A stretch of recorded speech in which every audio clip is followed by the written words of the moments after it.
you should have a hard time explaining what you do. I think that means you're actually living a unique life. And this is a challenge I think everybody who's in the content creation game gets into. It might be a big mistake. But isn't that the fun? You want to tell my audience what we're up to? Yeah, we got some secret stuff going on. And here is my guest. Evan, how you doing? And Mr. Eddie Pinero. You want to tell my audience what we're up to?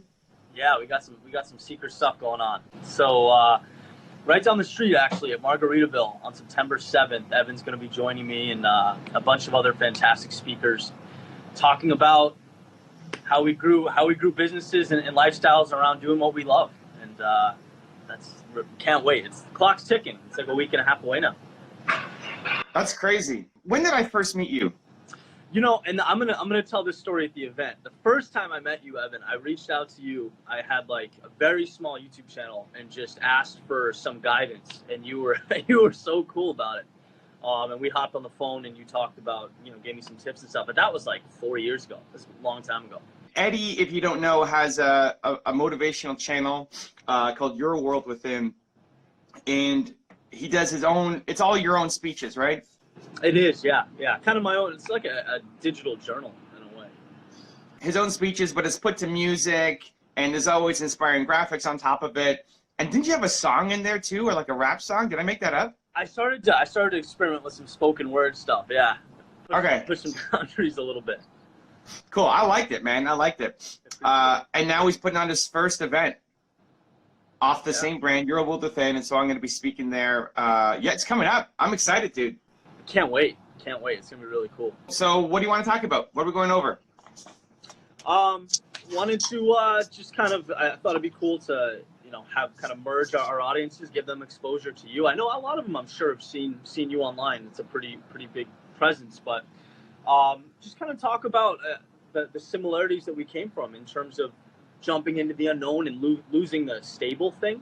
A lot of people that are attending that have reached out to me are in situations where they're comfortable, so they're nervous to make changes and make moves, and that's a big takeaway they want from the event. So that's kind of what I wanted to chat a little bit about. Yeah, I think for that, it really depends on your personality. I think there are some people that have to go all in. Like the only way they'll ever do something if they go all in. Yeah. That they can't do part-time, they can't do evenings, weekends, they can't have a backup plan. They have to go all in. It's the riskier strategy. So how do you gauge that with the obviously, like, I think you're alluding to this, like the counter argument that's like, well, you got to be methodical. You got it 1 foot at a time, otherwise you don't have a landing pad. Yeah, you gauge it by looking at where you've built successful habits in the past. Right. Can you taste, can you test, can you try, or do you have to go all in? Typically, my advice would be for an entrepreneur or someone who wants to be an entrepreneur, start small. Start on the weekends, start in the evenings, every day, like spending at least half an hour, 90 minutes, 2 hours on your business. Because those baby steps will add up. You build momentum. And then, you look back and you say, holy cow, I've actually come so far, to the point where your side business pays you enough that you can quit your job. Not buying Lambos and all that, but just enough to quit your job so that you can now go full-time, right? But that works for a lot of people, but for some people, they're so all-in focused that unless they're going all in, they'll never do it. You can tell them do evenings, do weekends, but they'll never do it. They'll never commit to doing it. Right. And so they have to cut the cord and just go. And so you look at your past habits. You see, where have you done this before? Any habit that you built successfully, what led you to be able to do that? Was it this incremental growth, or did you just decide and then you went all in? Right. So either way, you're building up to a point where you're going all in. It's got to happen at some point or another. What was that for you? What was that? I know the biotech company was a turning point, but. Yeah, so I love small tests, man. I love doing small tests. YouTube was a small test for me. When I started on YouTube, it was April 2009. Yeah. So it's 10 years ago, right? And I had sold my business. I was in venture capital. I was helping raise $500,000 to $15 million for companies. And people started asking me questions. And so I thought, let me just put the answer up on YouTube. I'd rather make a video than write a 30-minute response over email to help somebody, right? And so I just threw up a video, and I thought it might help that person, and it might help 100 other people. You know, at the time, YouTube was not an educational platform. It was where you go to see, you know, man falls downstairs, or right, you know, cat videos.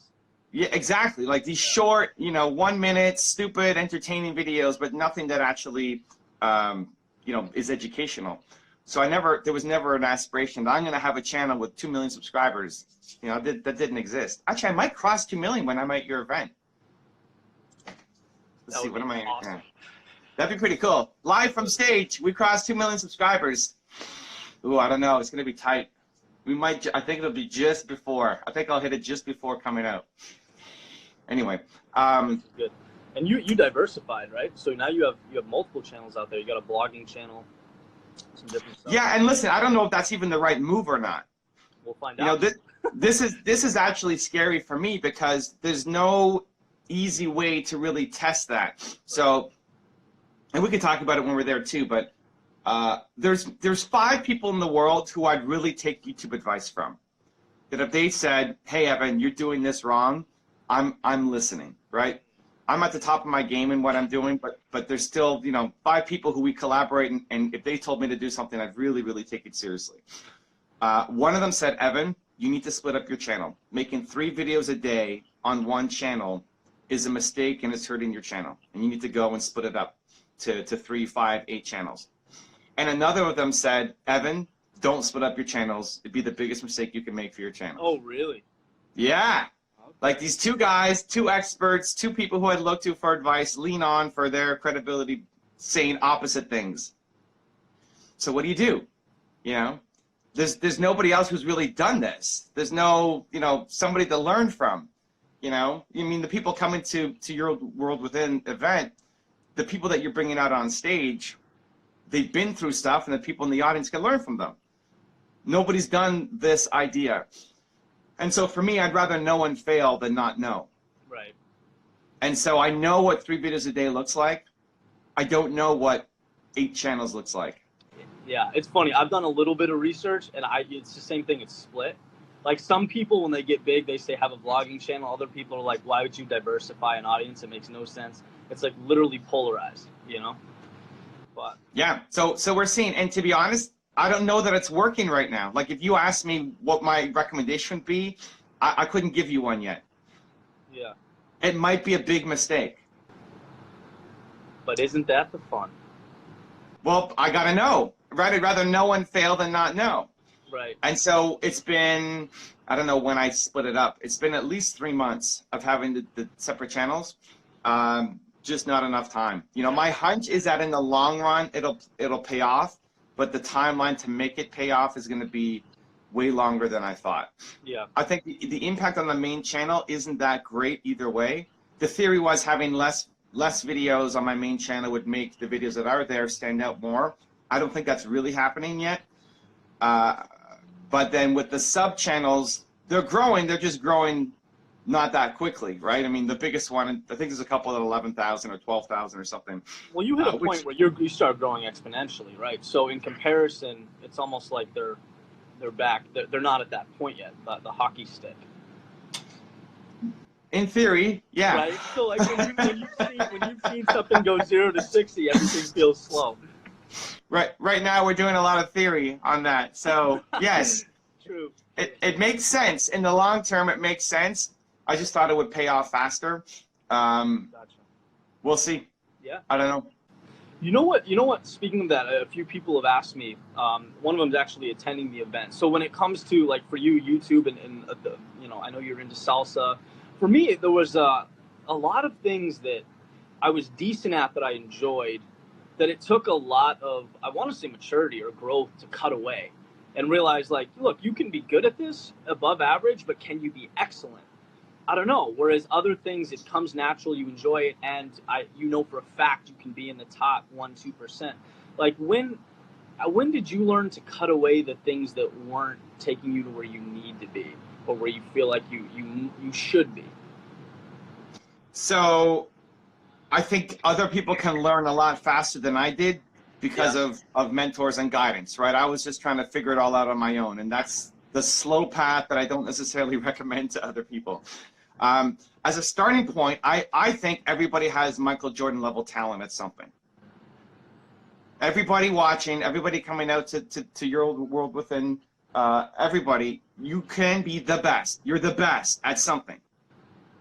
And chances are it's not what your parents want you to do, or what is historic in your family, you know?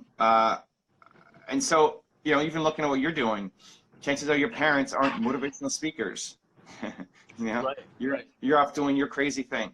And so it's either you don't know what it is, people don't know what it is that they have Michael Jordan level talent at, or they don't believe in themselves enough to chase it down.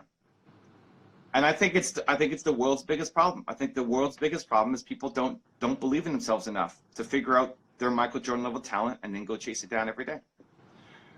So for me, now it's always a game about your schedule and where you're putting your time. Always. Yeah. It's the most important asset you have. How am I spending my time?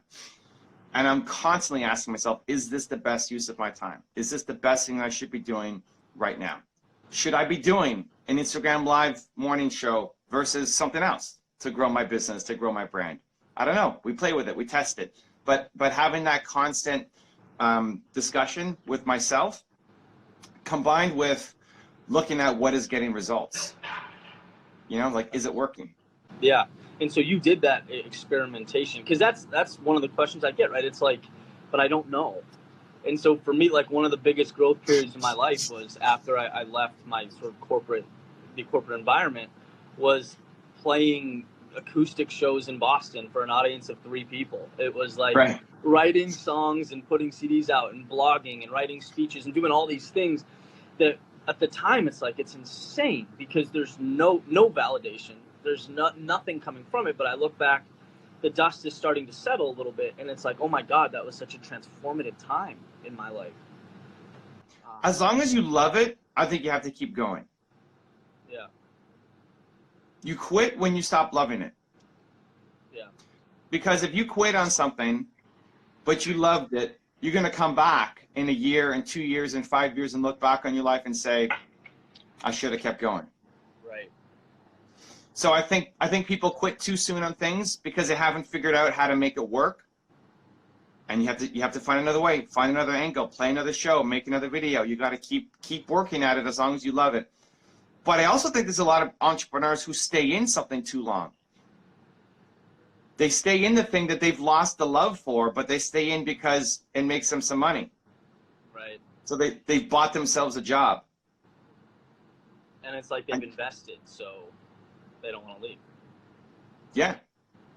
You bought yourself a job, but you'll never be Michael Jordan. You'll never do your best work when you're doing work that you hate. Right. And you're going up against people who love what they're doing. Yeah. Who love what they're doing. And so you're gonna lose. Yeah, I feel like we're both in that category. Do you consider yourself a YouTuber, or do you consider yourself an entrepreneur who uses YouTube as his platform? How would you, if someone asked you that in an elevator, what would you say? I don't know. I don't really care so much about definitions. You can call me a pink elephant. I consider myself Evan Carmichael. Right? I think people get too caught up. Like, if you're a VP at a bank and you want to call yourself an entrepreneur, I'm pumped for you. Awesome. I'll tell you what, man. I agree 100, like, to my core. It is giving me a hard time, though, when, like, for some reason, like, I'll pop into a Chamber of Commerce meeting or something like that, and people go, what do you do? And I'm like, well, you know, it's like Spotify, YouTube, like, that. I found that definition sometimes is helpful, but I agree. It's like, you never want to pin yourself down. I think you should have a hard time explaining what you do. Oh, dude, that's... Yeah. Yeah. I think that means you're actually living a unique life. Yeah. That's a big takeaway right there. It should be difficult. If you can define yourself in a sentence, you're doing things wrong. Yeah, if you can put yourself into a box like that, you hate your life. Yeah. Yeah. If you just go and say, hey, I am an accountant. You're not just an accountant. You're an accountant who does dun da dun da dun da dun da dun, right? You have to. You have to have a hard time. Now, it doesn't mean you never explain what you do, but it should be difficult. I think if you have a hard time explaining what you do, that means you're actually on the right path. Yeah. And it's weird because a lot of people who have a hard time explaining what they do, then when they try to explain it, they feel bad about themselves. Like, why can't I feel bad for the people who can explain themselves so easily. Like, you should feel great about yourself. Yeah. Yeah, both ends of the spectrum. It's interesting. Yeah, that's 100% something that that comes up again. I was talking about that with one of my business partners. It's like that elevator speech, you know. And yes, and entrepreneurs need to practice their elevator pitch, and you need to be able to get your message across quickly. And it really will depend on who you're talking to. Yeah. Right? It's contextual. Who are you giving this speech to? Who are you giving this pitch to? Who are you introducing yourself to? And then you show the side of you that's most relevant for them. Gotcha. Because, you know, the eddy pool goes deep. You could be lots of things. Right. Right. Resume's long. I've wandered around for a while. Yeah, man. You want to get a few questions? Yeah, that'd be cool. From the audience? Let's do it. I can't arrange time. I'm unhappy with that. Time management tips. What do you think, Eddie? For me, it's always been less is more. I think like blocking the day into like taking out the minutia, having 3 or 4 things that I want to do or need to do or important for the day. That ensures that I get them done. When I fall off is when I'm trying to do too much or there's not clarity. So an important thing every morning is going out, getting my journal, kind of documenting the 3 big wins, and then making sure I hit that because you know where your priorities are. So. For me, I think your schedule, your actions have to map to your ambitions. So you say you want this life. You say you want to accomplish these things. Okay, great. You know, let's look at the next week in your calendar. If you did those things in your calendar, would you be moving closer to your goals? And for too many people, it's a no. For too many people, you have a want list, I wish I could do this list, but then you look at your calendar and you're not working on it. You could want a great body, but if you're not in the gym, you're not going to get it. Right? You could want to build a YouTube channel, but show me in your calendar where you're spending time recording videos. Like, oh, I don't know, it's not going to happen. Especially if you want to be the best, right? If you only have once a week where you're practicing, you're just never going to get great at it. So for someone, let's say someone that is on ground zero wants to start a YouTube channel, right? How would you reverse engineer that? Obviously, it starts with little things, just a video a day, but it would be blocking that out, right? Starting from the little wins and kind of moving up. And it depends on the kind of channel. But if you want to be a thought leader, if you want to be an expert, if you want to do what Eddie or I do with content, then you pull out your phone and you create content every day. People who do YouTube channels often focus on the wrong thing. Here's what most people do. They'll spend 20 minutes recording the video and then 5 hours editing it. You're training the wrong skill. If you want to be a thought leader, you're training the wrong skill. Yeah. You never want to be the world's greatest editor. You need to flip it. You need to spend 5 hours making the video and 20 minutes editing it. So the communication is the biggest key for you. Yeah, that's the skill you're training, right? And whether it's being good on YouTube or being good on stage or being good on an interview or making a 15-second Instagram story, your goal as a thought leader, as an expert, is to take your message down to a 15-second IG story, to a 5-minute IGTV, to a 10-minute YouTube video, to a 20-minute interview, to a 40-minute keynote speech, to a 3-day workshop, right? Like the whole thing. And so if you're spending 20 minutes working on actually creating your message and then 5 hours editing that video, you're never going to get good at the skill that you want to get good at. Very true. Yeah. And so I would flip it and say, hey, if you're an expert, you have a message you want to get out there, you flip the phone and you just press record and you practice and you post with no editing. Just post. Post from your phone. What about reps? Because there was a point where you were doing one a day, right? I mean, you were just content. Yeah. If you're only practicing once, Jordan's not in the gym once a week practicing his jump shot. Right. So when I first started, so I've got an agent in New York who represents me and books me on, you know, speaking gigs and book deals and that kind of stuff. And when I first started there, it's like, I don't know if you're kind of the worst we have at the agency.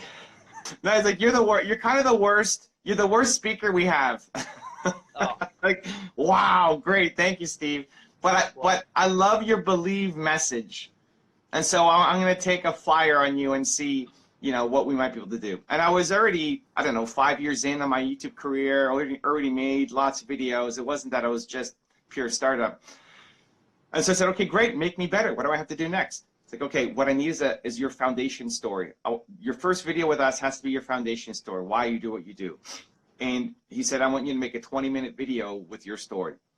And I made the video, and then I made it one morning, and he gave me feedback. So then at lunch, I made it again, and then he gave me feedback. So at dinner, I made it again, right? And 3 times a day, I was making videos and getting feedback, and I went through that one video 40 times before I finally had a video that he liked.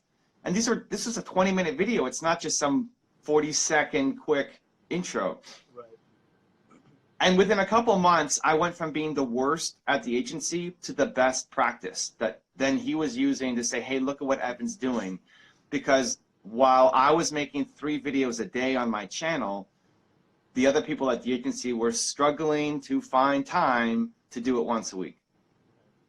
And so I was the worst going in, but quickly became the best practice in a couple months just because I was doing the reps. I was putting in more work than everybody else. Yeah.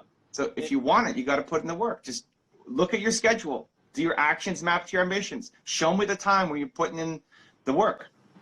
Sure, and I can attest to this. So so from the beginning with these videos, in a lot of cases, I was writing the background music, I was writing the speech, I was recording the speech, I was doing the video, and kind of putting this whole thing together. So the verbal part, the communication, articulating the message, felt like one piece of a bigger project, and maybe didn't grow as fast as it could have. It wasn't until I really emphasized that and started doing keynotes out, and other places really focused on it. It's like, oh my God, right? You don't realize like how much opportunity there is for growth until you put yourself out there. So yeah, 100% agree. You need to focus on that if you want to really pump it up. What's your process? I mean, I've seen a whole bunch of videos. I know you did one on my channel way back. Do you have to sit and think and come up with the perfect words and then read a script? Are you going from the dome? Like, what's your creative process to come up with your speeches?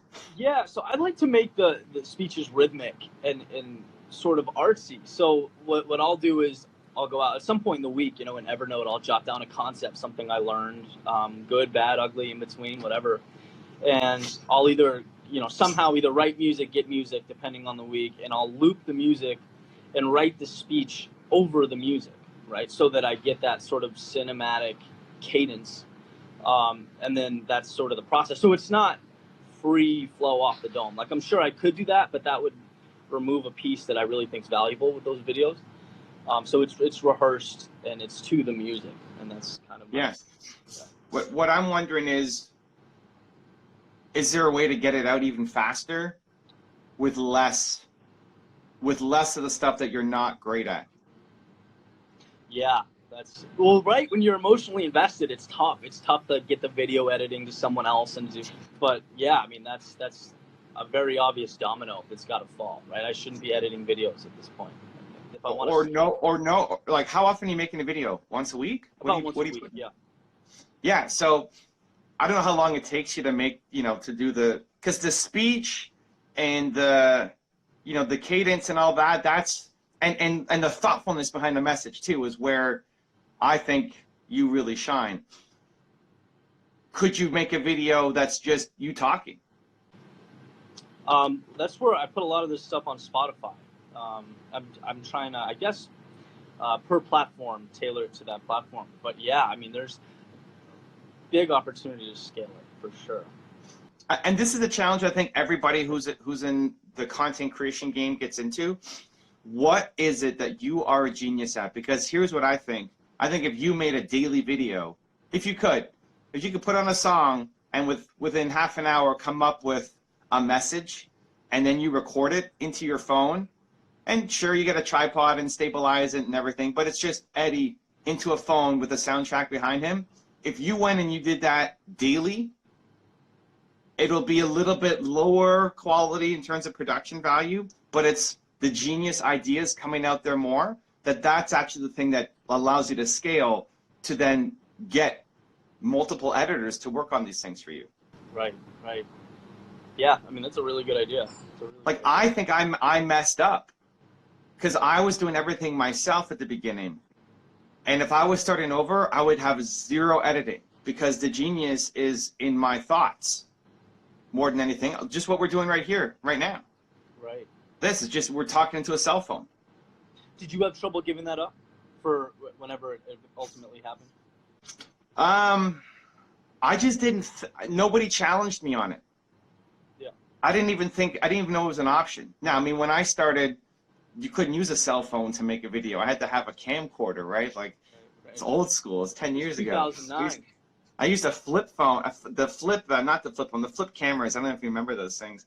Or I had a DSLR that my sister had to come in and focus and press record and then leave the room because I was too nervous to do it in front of her. I didn't even think about it. But I didn't have a problem giving it up once I did because I knew that I sucked at editing and I never wanted to get good at it. It's one thing to suck at it but want to improve. I suck at speaking too, but I wanted to get better at it. And so I did, 5,000, 6,000 videos later, here I am. But I knew I didn't want to get good at editing.